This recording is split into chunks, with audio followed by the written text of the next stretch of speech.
With the work of Andrzej Sapkowski, we truly enter into the current period of the intersection between fantasy and play, between literature and the kaleidoscope of media that make up the ecology of story in our society. In many ways, the emergence of Sapkowski as an important fantasy author is something of an anomaly. Originally trained as an economist in Soviet-era Poland, Sapkowski was always taken with the nation's distinguished line of science fiction authors, as well as the rich history of Slavic folklore and fairy tales. In the late 1980s, almost on a whim, Sapkowski entered a short story contest with a narrative which would eventually become The Witcher. He came in third, which was a good enough showing for an amateur to keep trying his hand at writing, and we're fortunate that he did. Amateur though he was, Sapkowski's particular combination of literary interests gave him a leg up in producing innovative fiction. Most Polish writers of speculative fiction at the time either went in for politically oriented hard science fiction or modern adaptations of folk and fairy tales. Sapkowski certainly had a taste for these, but he added two additional influences from the ostensibly corrupt Western literary tradition.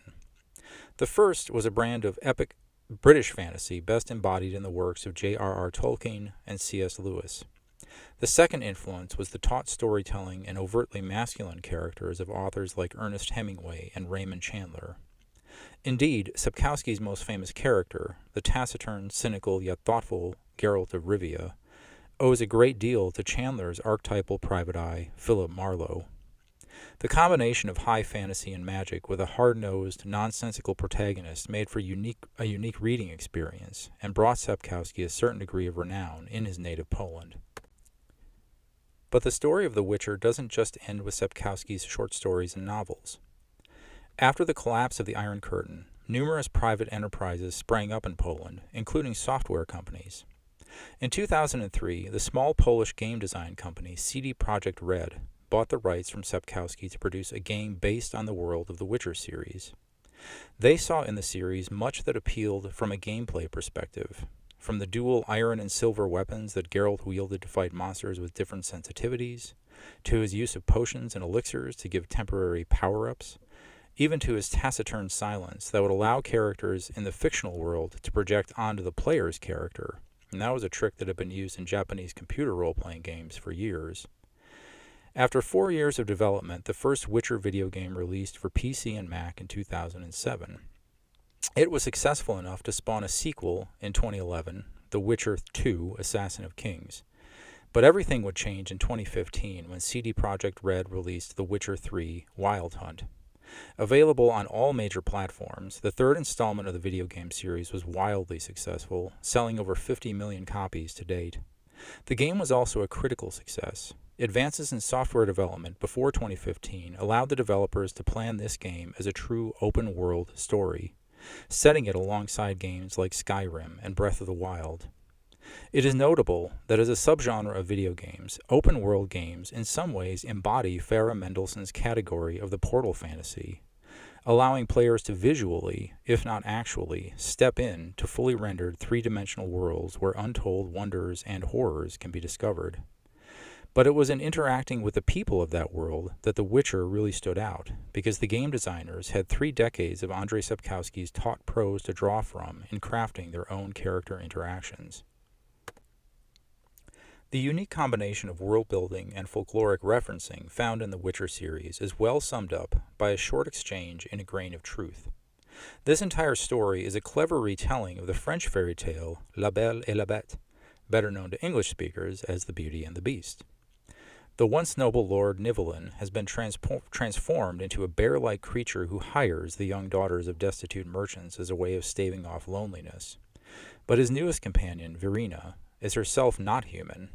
Nivellen doesn't actually know what she is, and in this passage Geralt uses his knowledge of monsters to try to figure it out. Quote, "You're so like a Rushalka," the Witcher continued calmly, "that you could deceive anyone. All the more as you're a rare bird, a black-haired one. But horses are never mistaken. They recognize creatures like you instinctively and perfectly. What are you? I think you're a mullah, or an Alport. An ordinary vampire couldn't come out in the sun." End quote. In this short passage we see 4 named monsters, all of which are from real-world cultures. Vampires are familiar to all of us, but the word itself is from Old Slavonic, as is Rushalka, a malicious female water spirit similar to a nixie or siren. The Alpor, or Alp, is from Germanic folklore and is similar to our conception of a succubus, while the Mulo is a type of vampire specific to Romanian folklore. Almost always male in real-world folklore, Sapkowski cleverly adds a feminine ending here. Of course, the irony is that, in the story, Verena is none of these, but turns out to be a bruxa, a type of female vampire from Portuguese folklore. In other words, just a few pages of this story reveal the clever ways that Sapkowski is giving us a fantasy world which is really a kind of alternate European history, in which all the monsters of folk tales turn out to be real, but almost never in the ways that we might expect. One of the most consistent ways that Sapkowski transforms our understanding of folklore is through his implication, and sometimes outright assertion, that the loss of magic and the disappearance of monstrous and wondrous creatures is essentially the result of colonialism and technological progress. One of the best instances of this thematic line comes in the fifth story that Sapkowski simply titles The Voice of Reason, a recurring series of dialogues that Geralt has with various friends while recovering at the temple of the fertility goddess Melitele. In this installment, Geralt is having a discussion about whether or not he should think about changing careers with his friend, the poet Dandelion. The moment is wonderfully autobiographic for Sapkowski, who, remember, worked as an economist and financier before becoming a full-time author. But it also draws the world of The Witcher into our own. Quote, "You're reading Roderick de November. As far as I remember, there are mentions of witchers there, of the first ones who started work some 300 years ago. In the days when the peasants used to go to reap the harvest in armed bands, when villages were surrounded by a triple stockade, when merchant caravans looked like the march of regular troops, and loaded catapults stood on the ramparts of the few towns night and day. Because it was us, human beings, who were the intruders here. This land was ruled by dragons, manticores, griffins, and amphisbaenas, vampires and werewolves, striga, kikomoras, chimera, and flying drakes. And this land had to be taken from them bit by bit, every valley, every mountain pass, every forest, and every meadow. And we didn't manage that without the invaluable help of witchers. But those times have gone, Geralt, irrevocably gone." End quote. In this passage, we see an even longer list of mythical and folkloric creatures, one that gives a real sense of horizon to the fantasy world that Geralt and Dandelion inhabit. But perhaps the most striking thing about this passage is the uniquely American myth that underlies Dandelion's speech. Remember that he's ostensibly quoting a real history book here, that of Roderick of November, that apparently relates how humanity heroically pushed back the darkness of monsters and wilderness through heroism and conflict.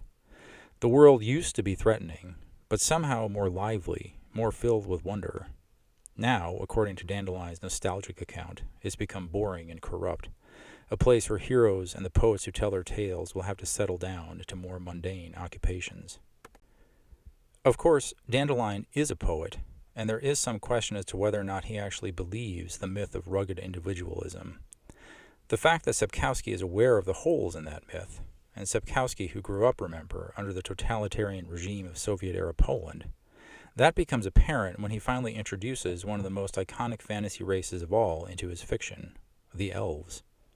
The existence of elves is mentioned throughout The Last Wish, but they make their first major appearance in The Edge of the World. That story is a slight homage to Fritz Leiber, as it mirrors some of the structure of his story, The Bleak Shore, which we read earlier in this session. But of course, Sapkowski's elves also owe a great deal to Tolkien's depiction of the mythical creatures. Sapkowski's elves are less elegant and rather more vengeful than Tolkien's on the whole, but they have also suffered more greatly at the hands of humans. As is revealed in the following dialogue between Geralt and his captor, the elven leader Filavandrel. Quote, "It is you humans who hate anything that differs from you, be it only by the shape of its ears," the elf went on calmly, paying no attention to the Sylvan. "That's why you took our land from us, drove us from our homes, forced us into the savage mountains. You took our Dol Blathana, the Valley of Flowers. I am Filavandrel Ein Fithael, of Silver Towers, of the Felorn family, from the White Ships. Now exiled and hounded to the edge of the world, I am Filavandrel of the edge of the world." "The world is huge," muttered the Witcher. "We can find room. There's enough space. The world is huge, repeated the elf. That's true, human. But you've changed this world. At first you used force to change it. You treated it as you treat anything that falls into your hands. Now it looks as if the world has started to fit in with you. It's given way to you. It's given in. Geralt didn't reply. End quote. The anti-colonialist message in this passage is explicit enough, but Sapkowski manages to make it even more compelling by complicating it. In the works of Tolkien, elves are better than humans in almost every way. Gifted with longevity and heightened sense, they also have a more developed ethical and moral awareness. For Sapkowski, the elves are pitiable exiles, reduced to thievery and begging in order to survive. Any moral superiority they might have is derived from their status as victims, and is threatened by their overweening desire for revenge. Especially interesting here is the fact that Geralt, always our point of view character in these stories, is himself a cultural hybrid, not considered fully human nor fully anything else. He is a person who here identifies with and speaks for a society that has marginalized him as well. Indeed, that very marginalization is why he is the point of view character. Like many of the readers of this story, he has benefited from the history of colonialism and oppression that Filavandrel has just recounted. But he was not directly responsible for that history, nor does he now have any power to rectify that history. Indeed, he is at this moment literally tied up, bound by the power that history wields over all of the characters, even in this fantasy realm. We should recognize here that we are very far indeed from the first-person open-world fantasy game of Witcher 3. But it was precisely the thoughtful sensibilities of Sapkowski's fiction that would give the video game series, to say nothing of the subsequent live-action English-language television series and its many other media adaptations, their literate sophistication. In a rather fitting coda to our class on fantasy and play, even here the history of conflict and economic predation has made itself known. In 2018, Andrei Sapkowski filed suit against CD Projekt Red, arguing that he had lost millions of dollars in royalties on the success of the Witcher series because he had been poorly represented almost 20 years prior, when he had sold the rights to the company for a lump sum flat fee, rather than crafting a royalty agreement. CD Projekt Red, and many fans who sided with them, argued that, whatever its merits, Sapkowski's fiction would never have gotten the global fan base it now enjoys without the immersive play environment of The Witcher 3 Wild Hunt, that allowed those fans to see for themselves the world that Sapkowski had invented. It only took a little over a year for Sapkowski and CD Projekt Red, or rather their lawyers, to reach a settlement. But thinking about that lawsuit at the end of our session on fantasy and play raises many questions that the settlement could never answer. Do fantasy settings, which often borrow heavily from collective myth and folklore, belong to individual authors? Do they also belong to the subsequent authors and creators who adapt and enrich those worlds? And what about the fans, the readers, viewers, and players, who literally bring those worlds to life in their imaginations, both as individual and communal activities? What the genre of fantasy represents for us, the ability of our imagination to evoke both the past and unseen worlds that can be shared, doesn't provide easy answers to these questions, but it makes clear that they will be with us for many generations to come.